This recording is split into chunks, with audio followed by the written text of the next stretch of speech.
Olá, bom dia a todos, amigos do nosso lar Francisco de Assis. Esse nosso estudo é uma proposta de compartilhamento, né? Estamos aqui dando os nossos corações para que o Evangelho chegue a mais pessoas, para que as pessoas se convençam de que no Evangelho está escrito o roteiro para as nossas mudanças, né? E no Evangelho de hoje vamos abordar o capítulo 15, Evangelho segundo o Espiritismo, capítulo 15, fora da caridade não há salvação. E a percepção de que a seara é grande, pessoal. É a primeira palavra que eu tenho para dar para todos nós. A nossa seara é imensa. Por quê? Porque há tantas pessoas precisando, há tantas pessoas na ignorância da vida espiritual, há tantas pessoas nas decisões equivocadas, né? Optando pela, pela coisa transitória, esquecendo de que somos nós espíritos, que somos nós seres eternos, que temos consequências por todos os nossos atos. Então há mais pessoas precisando de ajuda do que ajudar, né? A frase, a seara é grande, os ceareiros é que faltam. Então sejamos ceareiros, vamos nos dedicar a essa transformação, né? Não deixe para o dia de amanhã. Vamos fazer no dia de hoje, em obediência ao que o mestre, o nosso guia, aquele que diz assim, olha, o caminho é esse daqui, aquele que indicou o caminho de retorno ao Pai, vem por mim, pelo mestre. Então vamos seguir a ele. E eu vou abordar hoje o item 1, o de que precisa o Espírito para ser salvo, parábola do bom samaritano. Ora, quando o Filho do Homem vier em sua majestade, acompanhado de todos os anjos, sentar-se-á no trono de sua glória, reunidas diante dele todas as nações, separará um dos outros, como o pastor separa os bodes, as ovelhas, e colocará as ovelhas à sua direita e os bodes à sua esquerda. Representativo, pessoal. Ovelhas e bodes, é uma representação apenas. A humanidade levou essa interpretação e transfigurou o bode como um representante do demônio. Nós temos essa capacidade criativa inútil, pois o bode continua sendo um ser divino, de Deus. A ovelha continua sendo um ser divino de Deus. Apenas o que nós podemos tirar da reflexão de ovelha e bode? A ovelha, a humildade, o bode, o orgulho, o egoísmo. Apenas isso. Mas, efetivamente, eles têm instintos. Nós é que temos orgulho e humildade, egoísmo. Eles são seres instintivos. E nós humanos é que ainda não nos sintonizamos nessa estrutura divina. Nós nos afastamos de Deus colocando as nossas vidas conceitos animais. Nós somos mais próximos do que os animais, do que de ser um homem completo. Estamos distantes de sermos anjos. Então o texto continua. Então dirá o rei aos que estiverem à sua direita, né? É uma parábola, né? O rei, ele virá na sua plenitude, reunida diante de todas as nações, e separará um dos outros, né? E aí vem aquelas doutrinas que pregam esse arrebanhamento coletivo, né? Esse arrebanhamento ele tem sido feito não por escolhas de um rei, mas por Deus. Deus que faz essas escolhas de forma magnética. Aqueles que obtiveram a qualidade das ovelhas, ou seja, da humildade, do amor, serão naturalmente encaminhados para o seu reino. Porque essas pessoas já têm o reino de Deus dentro de si. Eles não são privilegiados, eles já têm o reino de Deus dentro de si. Já aquelas pessoas que, como os bodes, né, na representação bíblica aqui, possui o orgulho, a vaidade, o egoísmo como referencial, esses naturalmente serão separados. Serão separados por quê? Porque é um magnetismo que os iguais serão conduzidos para o mesmo rebanho. Os iguais serão conduzidos para o mesmo rebanho. Isso é automático. Então o texto diz assim, ó, então dirá o rei aos que estiverem à sua direita: vinde, benditos de meu Pai, tomai posse do reino que vos foi preparado desde o princípio do mundo. Porquanto tive fome e me deste de comer. Olha só a afirmação do rei.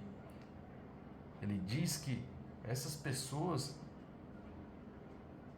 herdarão o reino do céu, mas não porque eles são privilegiados, porque eles trabalharam. Quando o rei teve fome, essas pessoas deram ao rei o que comer. Quando ele teve sede, deram de beber. Quando o rei careceu de teto, hospedaram esse rei. Quando esteve nu, vestiram esse rei. Olha só, tudo trabalho representativo da caridade. Essa é a lição. Sejamos caridosos, não para alimentar o nosso orgulho, mas sejamos caridosos porque existem pessoas que estão com fome e precisam de comer. Existem pessoas que estão com sede e precisam de beber. Existem pessoas que estão nus e precisam se vestir, que estão carentes de teto e precisam se hospedar. Essa é a visão que devemos ter da nossa vida. Nos dedicar a que as dores diminuam em todos os lugares que estivermos. As dores diminuam. Quando nos importarmos realmente com a dor do outro, aí estamos iniciando a construção do reino de Deus dentro de nós. Vamos relembrar o pão nosso, né? Pai nosso que estais nos céus, santificado seja o teu nome. Venha a nós o teu reino. Essa frase pode ser interpretada de uma maneira preguiçosa, né? Ou seja, vamos deixar que Deus entre dentro de nós e Ele que faz tudo. Não, e não é verdade. Essa frase tem que ser interpretada: eu construo o reino de Deus dentro de mim. A partir de quê? Ora, o texto usa como o título do capítulo como fora da caridade não há salvação. Então ele está dando a dica de que eu terei a salvação a partir da construção do reino de Deus dentro de mim. Todas as minhas atitudes, todo o meu pensar, todo o meu sentir deve ser fluído por Deus. Quando eu conseguir fazer isso, aí eu estou começando a compreender o que é ser um humano completo. Eu estou começando a aprender que existe um escopo do ser humano que é tornar-se anjo. E eu estou começando a compreender que o reino de Deus se perfaz com o amor, com o compartilhar. E o compartilhar é como se fosse uma interpretação do que é o amor. A gente fala o que é o amor, mas fica muito disperso. Compartilhe, dê o que você tem, do seu mais íntimo, dê. Isso é o princípio do amor. E aí o texto continua: então responder-lhe-ão os justos: Senhor, quando foi que te vimos com fome e te demos de comer, ou com sede e te demos de beber? Quando foi que te vimos sem teto e te hospedamos, ou despido e te vestimos? E quando foi que te soubemos doente ou preso e fomos visitar-te? O rei lhe responderá: em verdade vos digo, todas as vezes que isso fizeste a um destes mais pequeninos. Olha como a lição se torna acessível, porque os pequeninos dos nossos irmãos estão em todos os lugares. Basta eu me predispor a dar o que comer, o que beber, o que vestir, o que hospedar. Mas é uma concessão daquilo que tem dentro de mim. Não é do que sobeja, do que sobra, mas é o que tem dentro de mim. Eu arranco de mim o que eu tenho e dou. Isso é importante, porque existem muitas pessoas que não têm condições materiais, mas a caridade está tão presente, está tão dentro dele, o reino divino está tão dentro dele, que ele dá aquilo que falta mesmo, o material. Mas o que ele tem de sobra é o amor, é o espiritual. E a proporção inversa também, né? Aqueles que não compreenderem essa lição serão excluídos, serão o que o texto chama de do bode, né? Eles serão excluídos por quê?